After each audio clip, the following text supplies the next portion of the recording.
Today we finally got an update from the Battlefield Communications channel about updates to the game and additions coming in the future. I kind of wish that I'd have just held off on doing that video yesterday because they posted this at about 10 AM UK time this morning, so I was about 14 hours too early in this particular case. So we're going to take a look now. Let's talk about the next set of updates coming to Battlefield 2042 and what to expect in the coming weeks. Here's a thread with news on upcoming patches, Portal XP changes and updates on requested features like Scoreboard and cross-platform voice over IP. Update 3.2, scheduled to go live tomorrow. This update delivers a handful of small fixes and improvements to the game focused around stability. We'll have the complete set of update notes available to browse this evening. Update 3.3, our next update after 3.2 arrives in mid to late February and features a refreshed scoreboard alongside further changes that have been in the works since we returned after the holidays. Scoreboard refresh. In update 3.3, we will refresh our existing scoreboard user interface with a new panel that showcases how players are stacking up across the server. Here's your first look at our work in progress. So this is how the work in progress scoreboard looks at the moment. We've still got that panel on the left, which is in the game right now. But then the big scoreboard groups every player on the server together. We can see the top 20 players. It looks like that's always going to be there. And then we can see the members of our squad. The blue ones are teammates and the red ones are enemies. So everyone is grouped together, which I think is a bit confusing. I'd personally much rather have it so you either get rid of that thing on the left and just split the screen in half like the classic Battlefield 4 scoreboard. Or if it has to stay like this, maybe just have team 1 on the top and then you scroll down and then you can see team 2. Also, there's no deaths on the scoreboard here either. Of course, you can see your own on that one on the left, but you can't see anyone else's deaths on your team or the enemy team. For me personally, I would remove assists or revives and replace it with deaths on there. You can already see your own assists on the left, so I don't really know why you would need to see other people's. Many players have different reasons as to why they'd like to see how many times teammates and enemies have died. Some like to compare themselves to their team, other players, and to see how they're doing. Are they improving? Some like to see it to know what kind of squad or team they've joined. Is it a squad that is going around fragging out, or is it a squad that's going around just capping objectives? It's nice to have the option to know. For me personally, the only reason that I care about seeing it there is if there's a potential cheater on my team or the enemy team. In the past, in Battlefield games on PC like BF1 and BF5, usually I'd join a server and quickly check the scoreboard, and if it's the start of the round and someone's going 50 for 0, I'll just leave the server because there's a high probability that that person is cheating. So it's a good indication and a way to check that for me. It does actually say in the next tweet that the scoreboard will receive further updates beyond this refresh. This isn't a one and done deal for us. Expect to see us iterate on this further once it's live in the game, and we look forward to your feedback once this new scoreboard goes live in February. Next, matchmaking preferences in All Out Warfare and All Platform Voice over IP. These are both still on our radar. No updates on these two today, but we wanted to reassure you all that these are still front of mind and we'll have more to show and share on the topics further down the line.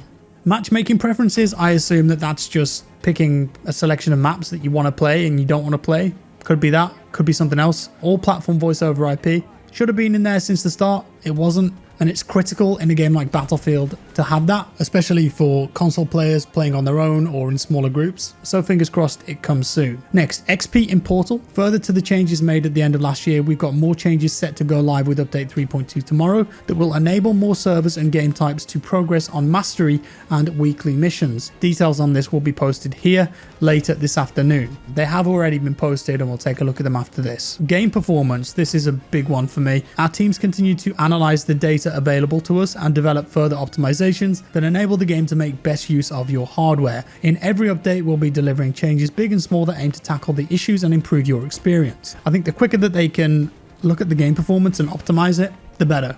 It was one of my biggest pain points, biggest sticking points with the game when it released. The low performance and also the inconsistency of it all, because as a PC player this makes a big impact to how the game actually feels, especially when you're playing on a high frequency monitor and your mouse feels inconsistent, the frame rate drops, you get more input lag, the mouse sensitivity feels sluggish. There are plenty of people out there with good top spec PCs that can't get consistent good performance with this game. Also, this affects consoles as well.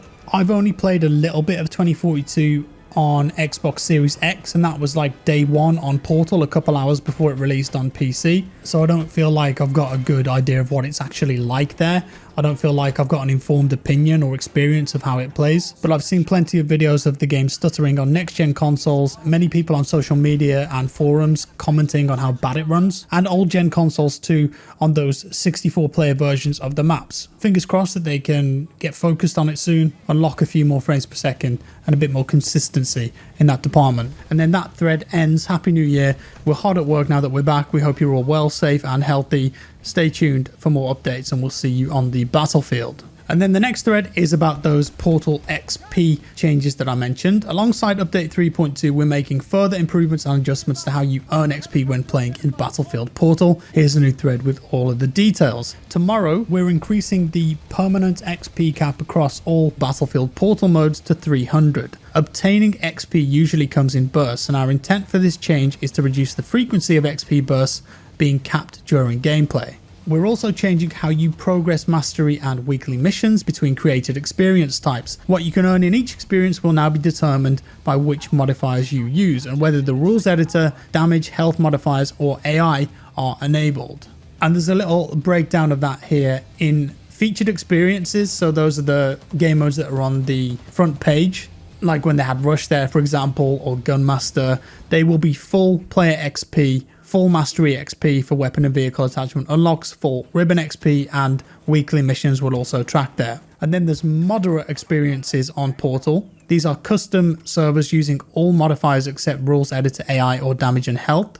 That will have a 300 XP per minute cap, mastery XP up to rank 12, no ribbon XP, but we will have access to weekly missions there. And then restricted Portal experiences using things like the rules editor, AI, or damage and health. You'll have that 300 XP per minute player cap, and then nothing else will be tracking. So no mastery XP, no ribbon XP, and no weekly mission progress. Further improvements are planned for a future update, such as a UI indicator showing if a created mode will have progression restrictions. We'll let you know when they are ready to go. These changes will go live tomorrow with update 3.2, and update notes will be available later today. So I guess that if you're looking to play on a Portal server, there'll be some indication there of what kind of XP progression you'll be getting before you join, so you can make an informed decision. And then finally, if you're looking for more insight on our updates, check out our thread posted earlier today. That's the one that we've just covered. And that's it for now. I didn't want to wait until the patch notes were out this evening because that could be really late for me. But that's all of the communication about the future of the game that we've had so far today. Those patch notes for later, I assume that there's going to be some gameplay fixes in there, some bug fixes. They mentioned stability. I don't know if it's going to be a massive patch. I don't think it will. I don't expect any sweeping gameplay changes in that, mainly because they would have mentioned them in this Twitter thread. I think that kind of thing is coming down the line, but it'll be interesting to have a look at those and break them down when they're eventually released. Let me know your thoughts down in the comments below. Thank you for watching. If you enjoyed it, leave a like. If you didn't, a dislike. Subscribe for more, and I'll see you in the next one.